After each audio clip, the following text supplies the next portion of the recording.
Muito boa tarde a todos. É um grande prazer retornar a esta casa para nós continuarmos conversando sobre o Evangelho de Jesus. Meu nome é Gledson Benedetti e nós vamos abordar hoje o tema que é a atividade do Espírito durante o sono. Esse tema ele está contido no Livro dos Espíritos, questões 400 a 412. Para nós compreendermos o que acontece durante o sono do corpo, precisamos estabelecer certo entendimento que o Espiritismo nos traz sobre o espírito.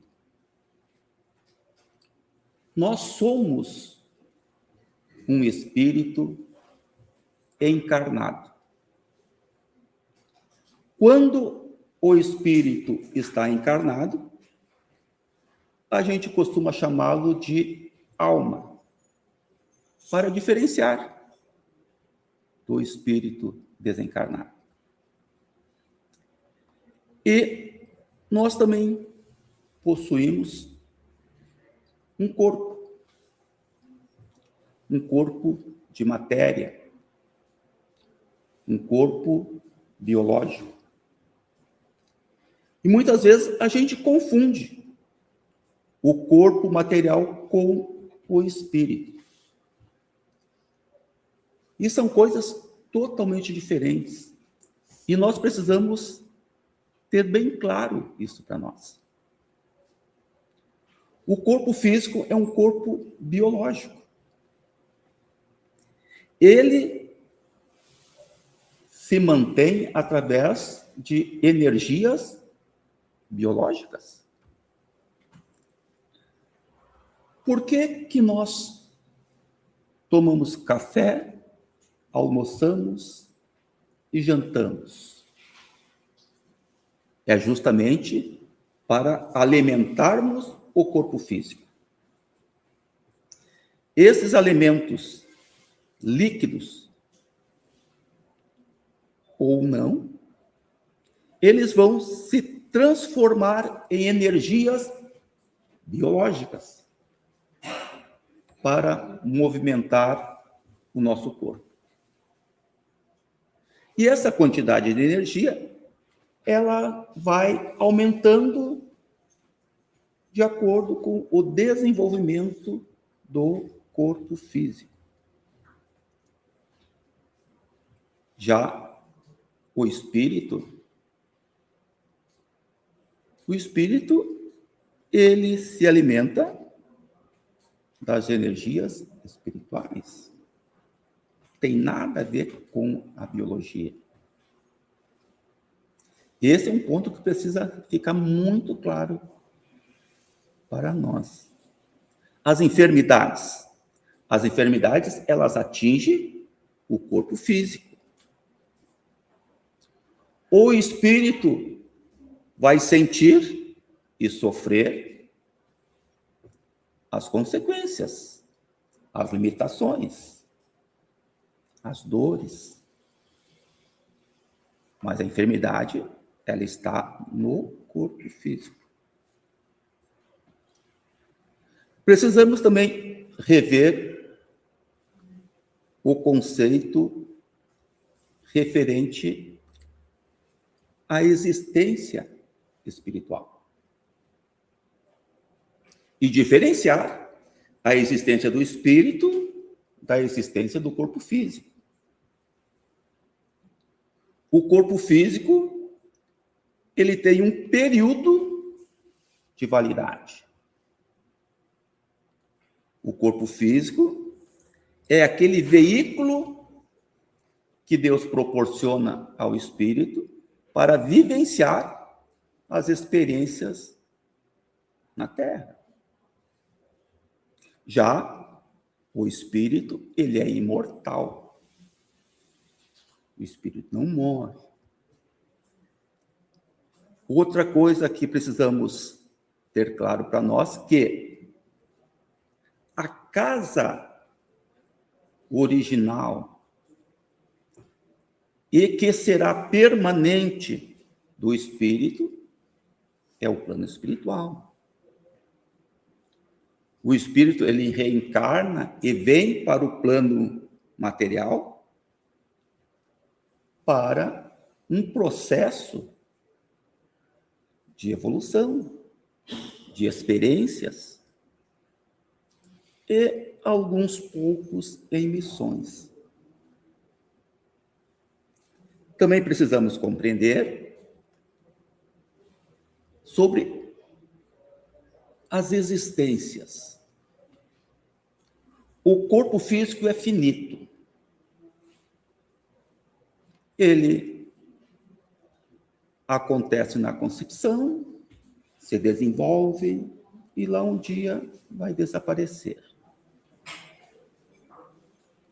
Todavia, o espírito ele passa por diversas reencarnações.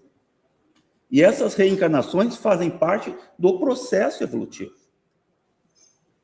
O espírito reencarna devido à necessidade de ir aprimorando as suas melhorias. É um processo. Portanto, o corpo físico, embora ele seja finito, o espírito receberá a cada encarnação um novo corpo espírito, um novo corpo material. E esse corpo material, ele desenvolverá durante o período da encarnação do espírito tudo aquilo que for necessário para contribuir com o processo lapidatório do espírito. É por isso que, às vezes, nós desenvolvemos algumas doenças, algumas enfermidades, passamos por certos desabores, porque isso aí faz parte do processo que o espírito encarnado precisa passar. Às vezes nós pensamos que nós reencarnamos para estudar, trabalhar e ficarmos ricos. Nós enxergamos uma felicidade na riqueza, nas coisas materiais, a saciedade nas coisas materiais. Mas esse é um erro muito grande. É um engano muito grande. Nós reencarnamos para evoluirmos, para prosperarmos em nossa lapidação. E essa lapidação, essa evolução, ela poderá ocorrer na riqueza ou na pobreza. Nós passamos exatamente por aquilo que é necessário para a nossa evolução. Ser pobre é um desafio que gera lapidação. Ser rico também é um desafio que vai gerar lapidação. Tudo dependendo do que nós fizermos, do momento pelo qual estamos passando. Também precisamos entender e compreender sobre as muitas moradas na casa do Pai. O espírito, ele é espírito, tanto encarnado como desencarnado. E ele vai precisar morar em alguma morada do Pai, estando encarnado ou desencarnado. Ninguém nasce no lugar errado. Aonde nós nascemos e a condição na qual nascemos é o lugar ideal para a nossa trajetória. Nada acontece por acaso. Então, nós já soubemos que o espírito reencarna na hora da concepção. E imaginem vocês, quando o óvulo é fecundado, pequenininho, pequenininho, e o espírito está lá. Aí depois a criança nasce e vai se desenvolvendo e o espírito está lá. Imaginem como deve ser, de repente, desconfortável nos primeiros momentos, né? Porque uma coisa é nós morarmos numa casa de um dormitório. Outra coisa é nós morarmos numa casa de 3 dormitórios. Ou podemos pensar em metragem, numa casa de 20 metros quadrados e noutra casa de 100 metros quadrados. Isso tudo faz parte do processo. Então, o nosso lugar natural e para o qual nós iremos retornar um dia, quando alcançarmos a plenitude e não precisaremos mais retornar em encarnações, é no plano espiritual. Então, o espírito, ele recebe um corpo físico para passar essa experiência no mundo terreno. E ele é ligado a esse corpo físico através de um corpo fluídico chamado perispírito. Será que o espírito precisa dormir? Descansar? Claro que não. O espírito não tem essas limitações. Essa limitação que requer repouso é uma característica do corpo físico.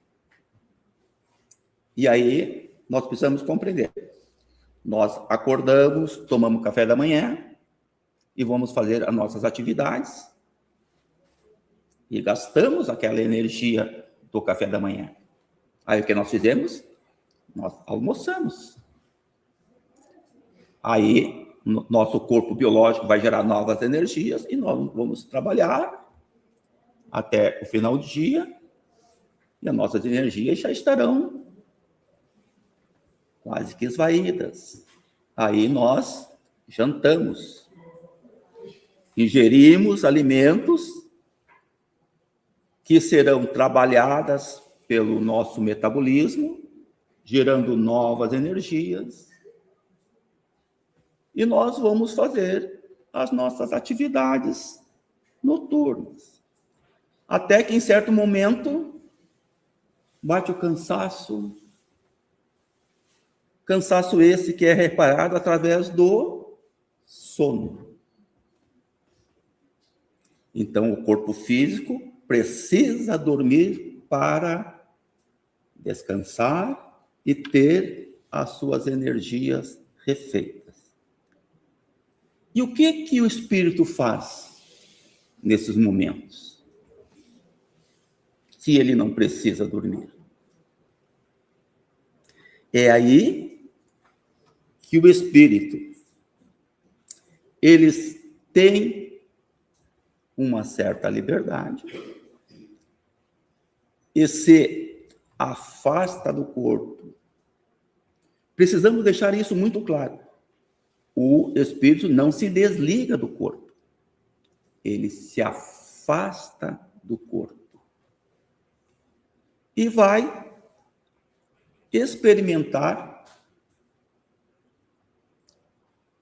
uma liberdade. E aí o que ele vai fazer? Se for um espírito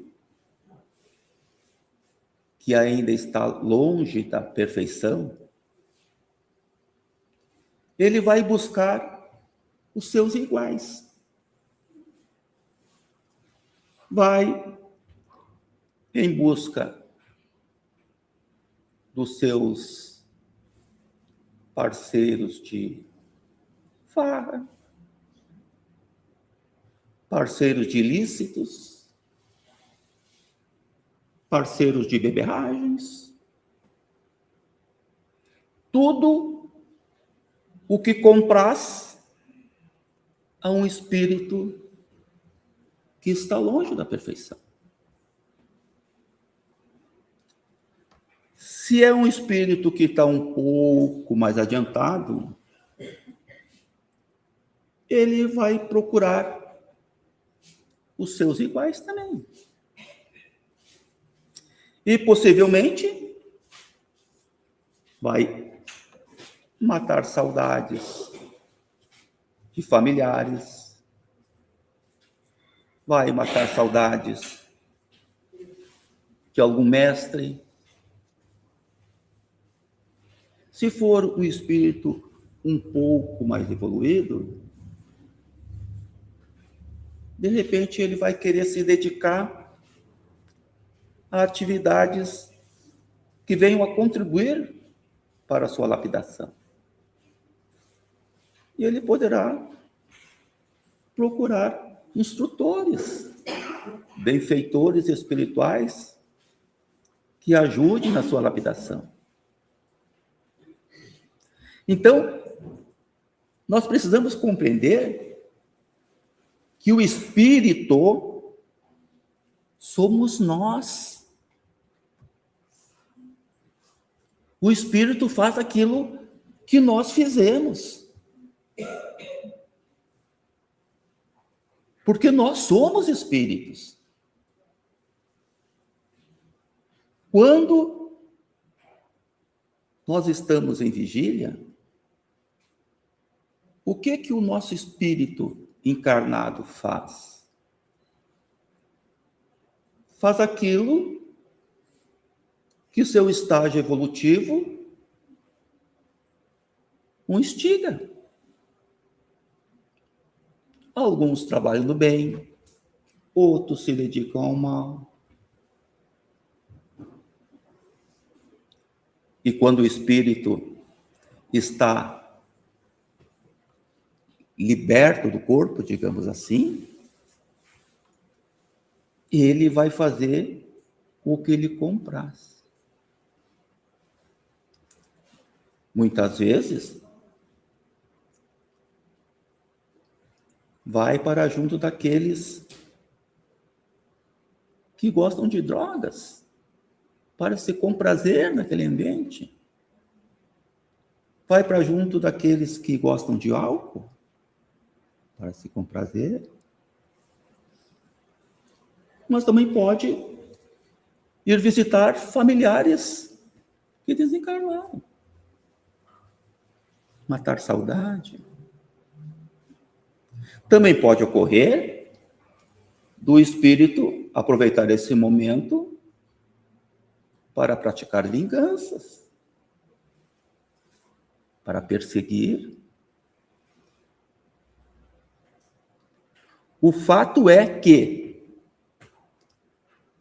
o espírito é o reflexo do que nós somos, porque nós somos espíritos. Somos espírito que estamos experimentando uma vivência num corpo físico.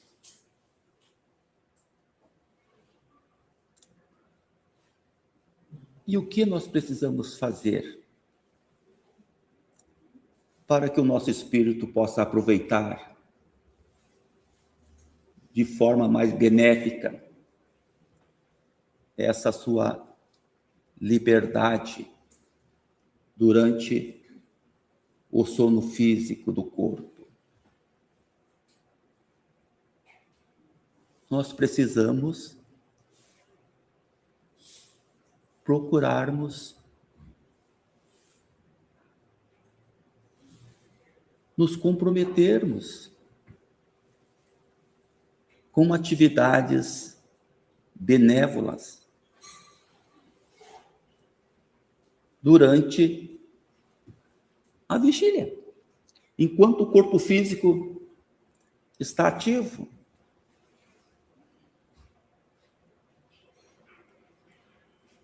Devemos procurar, dentro do possível, boas leituras, frequentarmos uma igreja, uma casa espírita, ambientes onde falam sobre a finalidade existencial. A finalidade existencial não é coisas materiais. A finalidade é lapidação, evolução. E precisamos ter muito claro que o espírito ele pode se afastar, mas não se desliga do corpo físico. Ele pode ir para muito longe, inclusive para o plano espiritual, nas muitas moradas do Pai. Mas ele se mantém ligado ao corpo através de um cordão fluídico.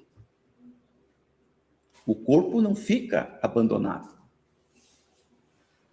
E, sempre que necessário, o espírito retorna um passo de mágica.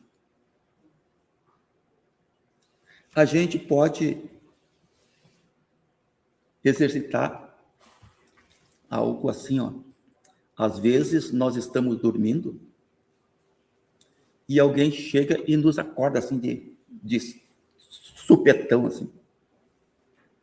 Além do susto que nós levamos, nós também sentimos o impacto do retorno abrupto do espírito.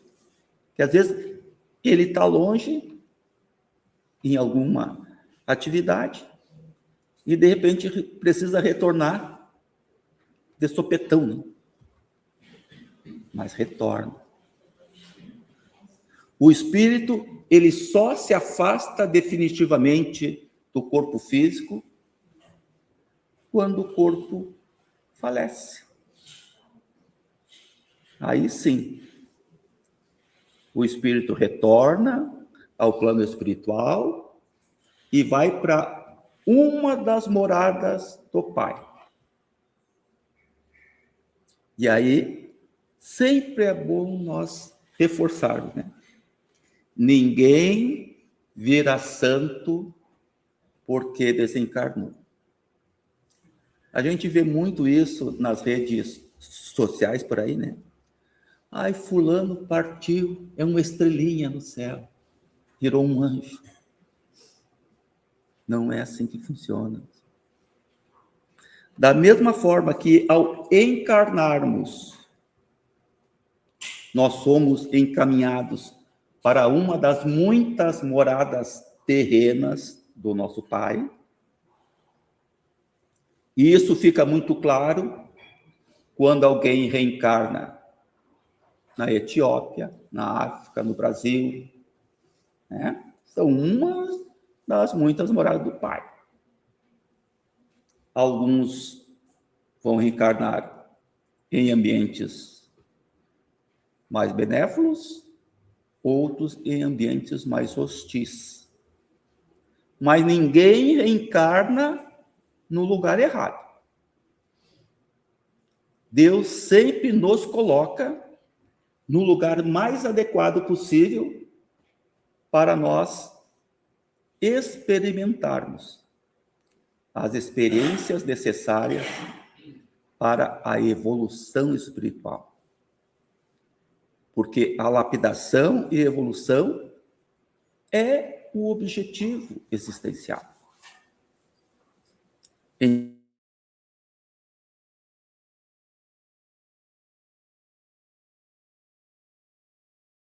levado para uma das muitas moradas espirituais do nosso Pai.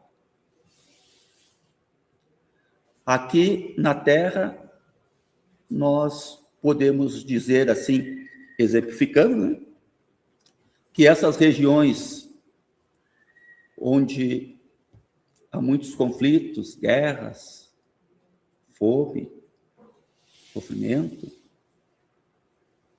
talvez, exemplificando, nós podíamos dizer que seria o umbral das moradas terrenas do Pai. Porque lá o Espírito vai experimentar situações necessárias ao seu desenvolvimento.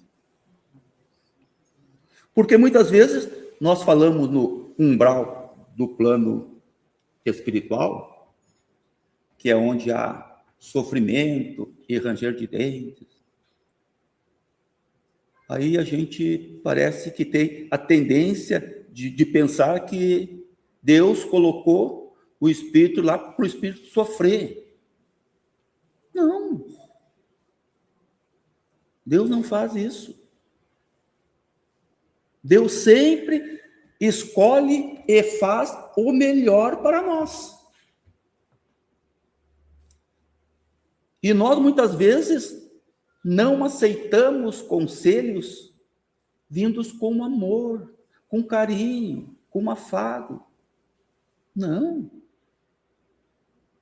Nós só nos dobramos, muitas vezes, através do sofrimento, através da perda. Só compreendemos que estamos errados com nossa família quando perdemos a nossa família. E com o espírito desencarnado, é a mesma coisa. A gente não muda pelo simples fato de estar encarnado ou desencarnado. Nós vivemos permanentemente num processo. Processo que visa a nossa lapidação, a nossa evolução. Então, quando um espírito, ao desencarnar, ele vai para o plano espiritual, para o umbral, aonde há sofrimento, é porque lá é o melhor lugar para ele experimentar certas coisas, para que ele possa cair em si, que ele está errado e precisa da mudança.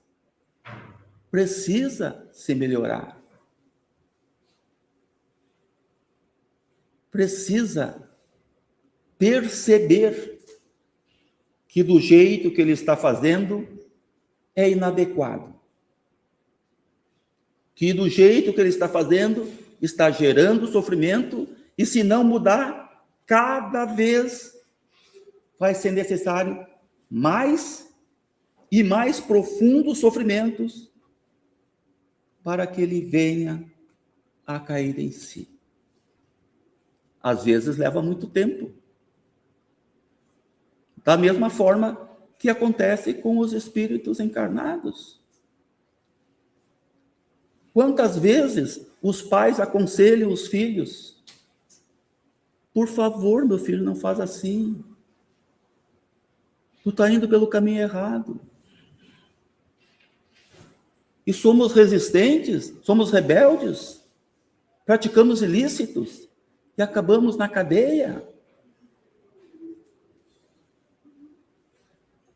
É isso que nós temos que compreender. O processo nem sempre é um processo simples, é um processo fácil, é um processo gostoso. Mas sempre é o melhor processo administrado por Deus. Porque Deus é um Pai bondoso e justo. E Ele quer o melhor para nós. E o melhor, muitas vezes, passa por uma reprimenda, por aplicação de uma experiência dolorosa, para que possa convencer os corações endurecidos de que precisam da mudança. E nós podemos ter a certeza que, uma vez nós entrando no processo de mudança, com vontade, com determinação, as coisas começarão a mudar. Não é da noite para o dia, mas começarão a mudar. E daqui a pouco nós estaremos colhendo os bons resultados. E cada vez que um pecador se arrepende, há júbilos no céu. Porque um pai amoroso e bom quer o melhor para os seus filhos. Convido a todos para elevarmos o pensamento, dizendo: graças a Ti, ó Deus, por essa casa que nos recebe e o Teu Evangelho que nos esclarece. Que nós possamos armazenar em nossos corações tudo o que aqui foi falado, para refletirmos, para exercitarmos e armazenarmos em local de fácil acesso para podermos lançar mãos desses conteúdos nas horas em que eles se fizerem necessários. E abençoe que essa casa possa prosperar, que as suas obras possam ser concluídas, que o ambiente físico possa ser adequadamente aproveitado, porque sabemos que nada acontece sem a tua contribuição, sem o teu apoio, sem o teu aprovamento. Se a Casa do Caminho está aumentando, é porque com certeza tu tens muitos mais irmãos para trazer, para serem atendidos nessa sociedade. Que aqui possa reinar a concórdia, o desejo de que dê certo, a união e a tua proteção. Que assim seja, em nome de Deus. Muito obrigado.